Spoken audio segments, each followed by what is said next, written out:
Have you ever wondered why, despite your best efforts to be at peace, the world keeps pushing you, pulling you, and sometimes even crushing you? You sit still, breathe deeply, meditate, pray, and yet chaos knocks louder. Maybe it's not peace you should be seeking. Maybe the game of life demands something far bolder. Dominance. Today, we dive into a truth so raw, so rarely admitted, it may just change how you see the world forever. History rewards those who rise to dominate, not those who merely wish for peace. If you're ready to awaken a primal part of yourself that society has long tried to put to sleep, stay with me until the end of this video, and don't forget to subscribe for more rare and brutally honest philosophies that empower your mind. Let's get started. Throughout history, those who merely desired peace found themselves shackled by the ambitions of others, their destinies written by hands stronger and less gentle than their own. The desire to avoid conflict often invited subjugation. Those who sought to dominate, however, carved their names into the annals of history, not because they desired suffering, but because they refused to be passive observers of life. Lao Tzu once said, "He who conquers others is strong, he who conquers himself is mighty." But let's recognize a deeper truth. Even the conquest of the self is an act of will, a battle against entropy and weakness. It is not a gesture of surrender, but of supreme assertion. The struggle to master one's impulses, doubts, and fears demands a dominance more profound than any external conquest. It is not about destroying others, it is about becoming indestructible. The Stoics, often misunderstood as advocates of emotional suppression, actually preached the supremacy of disciplined mastery. Their teachings weren't a retreat from ambition but a sharpening of it into an unstoppable force. Marcus Aurelius, while meditating on inner peace in his Meditations, simultaneously commanded legions and ruled the vast Roman Empire with unyielding authority. His tranquility was not a surrender to circumstance but a conquest over it. In this light, Stoicism is not a passive retreat but a hidden weapon, a sword cloaked in serenity. Real Stoicism whispers, "Command yourself first, then command the world." The Stoic ideal was never to eliminate ambition but to refine it into an unbreakable will, a steel blade honed against the chaos of existence. Nietzsche, radical and unapologetic, took this idea to its ultimate extreme. His doctrine of the will to power reveals life itself as a constant striving, a ceaseless reaching beyond one's current state. To exist is to assert, to thrive is to conquer. Nietzsche rejected the notion of life as quiet submission. He urged humanity not to stagnate in comfort but to rise, to stretch, to dominate. Man is a rope stretched between the animal and the Übermensch, he declared, daring us to view existence not as a resting place but as a battlefield of evolution. Life is the terrifying beauty of unending effort, the refusal to accept mediocrity, the demand to be more. But one might object, isn't dominance synonymous with cruelty? Isn't the pursuit of peace the nobler path? History, when viewed without the filters of wishful thinking, responds with a brutal and honest no. Consider Alexander the Great, a mere youth when he inherited a fragmented kingdom, yet by the age of 30, he had woven an empire that stretched from Greece to India. Alexander did not plead for treaties or beg for peace. He crushed obstacles, redefined borders, and in doing so, planted seeds for future civilizations to flourish. Philosophy, science, and art blossomed in the wake of his conquests. His dominance created conditions peace alone could never have achieved.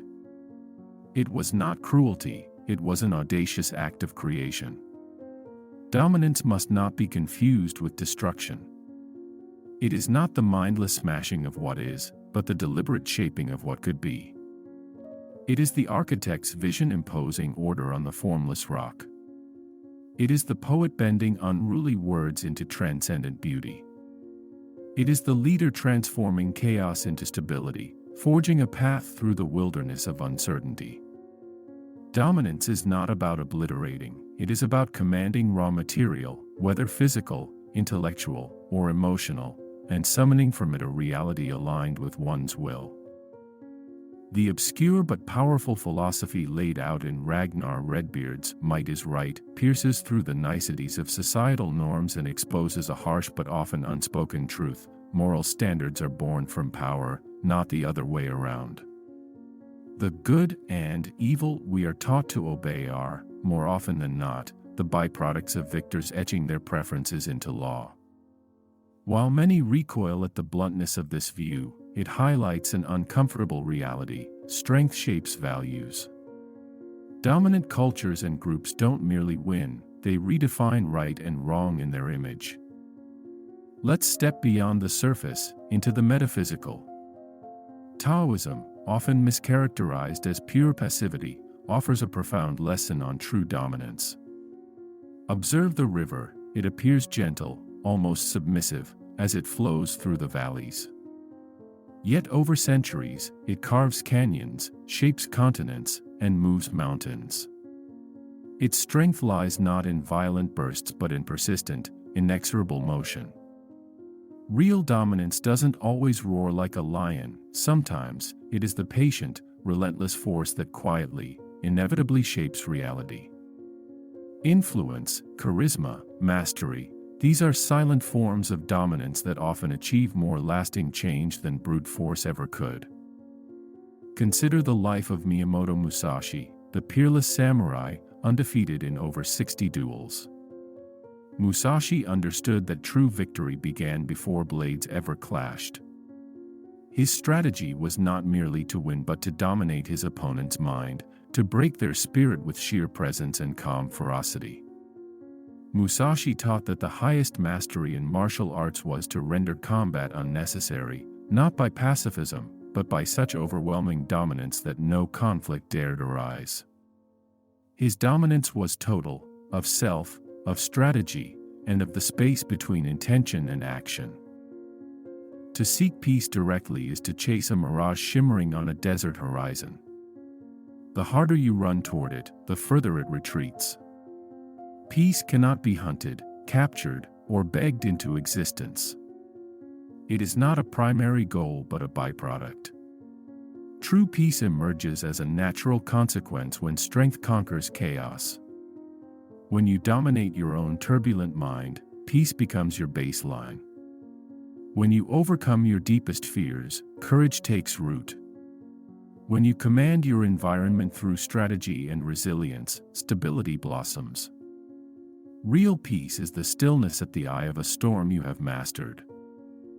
The ancient Indian Kshatriya codes, the warrior ethos of a civilization older than most modern empires, taught a truth that today's world conveniently forgets: peace without the power to defend it is a dangerous lie. A nation that seeks peace but cannot back it with strength invites conquest. A person who seeks serenity but lacks inner fortitude becomes prey to every passing storm. Warriors did not revel in war, they shouldered it because they knew that only under the vigilant watch of strength could anything precious endure. Dominance was not the goal, it was the guardian of higher order. Reflect on the Spartans at Thermopylae, facing annihilation against an army hundreds of times their size. They stood their ground not for some idealistic dream of peace, but for a grim, unflinching understanding: strength alone grants dignity, legacy, and freedom. Their sacrifice transcended mere survival, it hammered an eternal truth into the bedrock of history: intentions crumble without strength to shield them. Their blood bought a civilization's future. Their dominance was their immortality. Now, let's journey inward, into the neglected chambers of the mind. Carl Jung warned of the shadow, that dark, suppressed part of ourselves we deny in our frantic quest to appear good to others and to ourselves. But the shadow is not merely darkness, it is raw potential, unrefined energy, the primal fire of our being. Within your shadow lies your latent power, the parts of you capable of achieving greatness if integrated rather than feared. Suppressing these forces leaves you impotent. Mastering them unlocks a force that can shape worlds. Dominance is not severance, it is synthesis. It is not the amputation of ambition, anger, or desire, but the conscious forging of them into weapons of purpose. The mature warrior does not discard parts of himself that society deems unacceptable. He bends them into tools of greatness. Until you make the unconscious conscious, it will direct your life and you will call it fate, Jung warned. To dominate yourself is to wield every facet of your being with precision, forging a unity where others live in scattered fragments. Most modern people lose the battle of life not because they are inherently weak, but because they cling desperately to the illusion of goodness at the expense of power. They seek to be liked instead of respected. They barter influence for approval.